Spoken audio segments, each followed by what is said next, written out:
All right, so now we're going to talk about how to graph our tangent functions. Now when we're graphing our tangent functions, we are going to change our big five here, right? So our beginning values. So if you remember when we were talking back in 6.3, we said that tangent typically has a period of pi. So we only need to go pi around the unit circle instead of 2 pi. So typically we went 0 all the way to 2 pi, but now that we only need to move half of the unit circle, one would think, well, Miss Pack, why aren't we going 0 to pi? That would be half of the unit circle. And the reason being is that we want to be able to see the full curve. So we go from negative pi over 2 to pi over 2 instead of going 0 to pi. And you'll see exactly why in a little bit, but we want to be able to see the full curve and not just half of the curve. So if I were to say what's tangent of pi over 2, well, here's pi over 2. Remember here at pi over 2, at negative pi over 2, our ordered pair is 0, negative 1. And remember, tangent is y divided by x. So if I do negative 1 divided by 0, we're not allowed to divide by 0, so that's undefined. Now at negative pi over 4, our ordered pair would be root 2 over 2, root 2 over 2.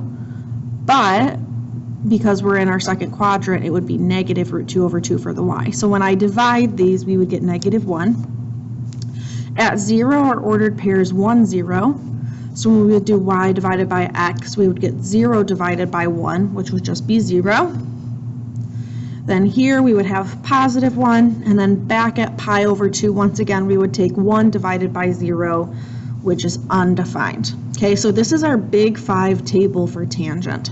So if I were to graph that, because we have no transformations happening here, if I were to graph this function, we've got negative pi over 4, negative pi over 2, positive pi over 4, and positive pi over 2. Now our highest it goes is 1, the lowest it goes is negative 1. Now at pi over 2, negative pi over 2, we have an undefined, so that's an asymptote. And then at positive pi over 2, same thing, we have an asymptote. At negative pi over 4, we're at negative 1. At 0, we're at 0, and at positive pi over 4, we're at positive 1. So our tangent curve almost looks like a little S. Okay, it slithers. So if we would have just done 0 to pi instead, you would only see this curve and then the beginning of one down here. So that's why we shifted our big 5 here so that we could see the full curve. Now remember, this is going to repeat, right? So there's going to be another one right here. It's going to be another one right here. It just keeps going on and on and on forever, right? So it would look like this all the way through. Bunch of little S's going up.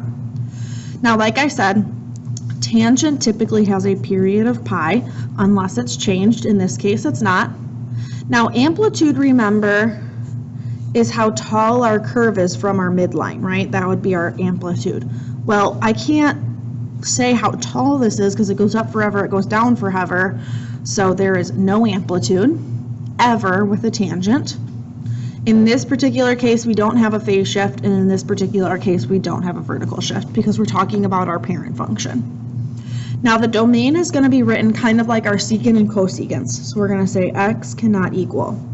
Now we always say x cannot equal where our first dotted line is, right? So our first undefined here is at negative pi over 2 plus, and then we say, well, how long does it take to go from one undefined to the next undefined? Well, in this case, it takes pi to go from negative pi over 2 to positive pi over 2. So it takes a whole pi, a whole half of a circle to get there. So our domain is x cannot equal negative pi over 2 plus pi k.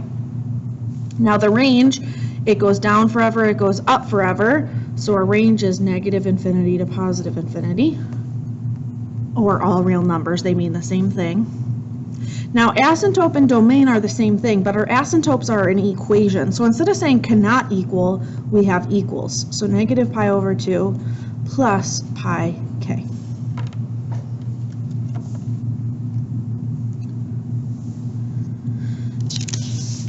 So number 8. We're going to start with our new big 5. So negative pi over 2, negative pi over 4, 0, pi over 4, pi over 2. Undefined, -1, 0, 1, undefined. Now in this case, we have a 1/3 out front, so that is a vertical compression by 1/3. So that means we're multiplying our y's by 1/3. So an undefined times 1/3 is still an undefined. -1 times 1/3 would be -1/3. 0 times 1/3 would be 0. 1 times 1/3, and then undefined again. Now there's no other transformations going on here, so now we can start graphing.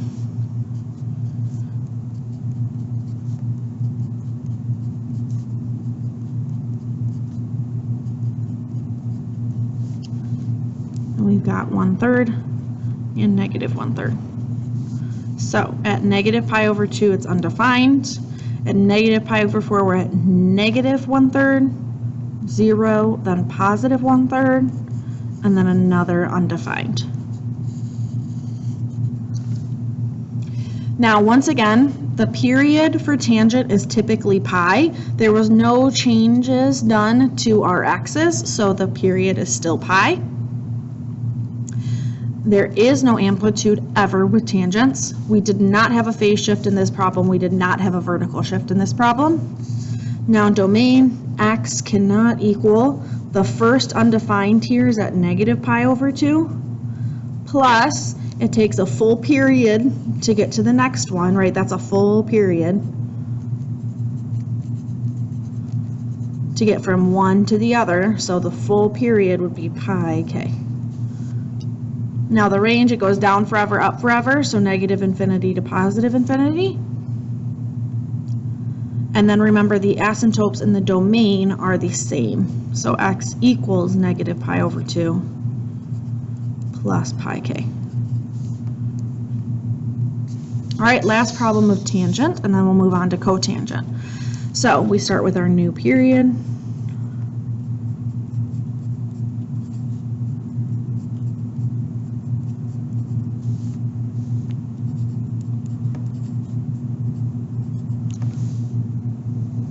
Okay, we've got a 2 theta minus pi and then a -3. So whenever that happens, remember we have to factor out that 2. So when we factor that out, I'm going to write it down here. Well, if y equals tangent, bracket, 2, parenthesis. So I factored out the 2, which means I'm dividing by 2. So I'm taking pi and I'm dividing by 2, which would give us pi over 2. And then -3, right? So that means we have a vertical shift down 3. This would be a horizontal compression by 1/2, because remember, anything in the parentheses we think opposite. And then this would be right, a horizontal shift or a phase shift of right pi over 2, because we think opposite. Negative would mean right. So we're going down 3. But we don't have any of these. Then we are going a vertical compression by 1/2. So I'm going to have to multiply all of our x's by 1/2. And then I'm also going to have to add pi over 2. So if I subtract 3 from undefined, we're still at undefined. Subtract 3, subtract 3, subtract 3, still at undefined. Now I'm going to multiply by 1/2, so negative pi over 4, negative pi over 8, multiply 0 would still be 0, pi over 8, and then pi over 4. Okay, now we have to add pi over 2. So if I take negative pi over 4 plus pi over 2, so negative pi over 4 plus pi over 2, first thing we need to do is get common denominator, so multiply by 2, multiply by 2. So that would give us negative pi plus 2 pi would be pi over 4. Negative pi over 8 plus pi over 2. To make this 2 and 8, I'd have to multiply by 4, multiply by 4. So that would give us 3 pi over 4, or over 8, sorry. 0 plus pi over 2 would be pi over 2. Pi over 8 plus pi over 2, so that would be multiply by 4, multiply by 4, 5 pi over 8. And then lastly, pi over 4 plus pi over 2, multiply by 2, multiply by 2, would give us 3 pi over 4. So now that we have our chart done, now we can do our graph. So we start at positive pi over 4, then we're at 3 pi over 8, pi over 2,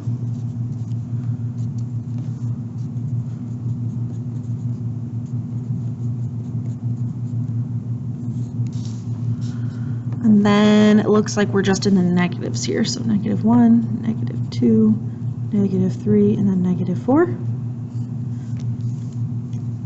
Undefined, negative 4,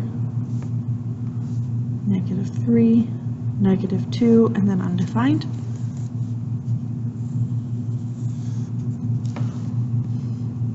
So period. Remember, the period is typically pi. But what happened is it got shrunk. There was horizontally compressed by a half. So if our period is usually pi, it got compressed by a half. So now the period is pi over 2. Amplitude, there is none for tangent. Phase shift in this case we said would be right pi over 2. So positive pi over 2, and then vertical shift was down 3, so negative 3. Domain x cannot equal. The first undefined in this case is at pi over 4, plus the whole period, which we said was pi over 2. Okay. Range, negative infinity to positive infinity. And then our asymptotes and our domain is the same, but an equal sign instead of a cannot equals.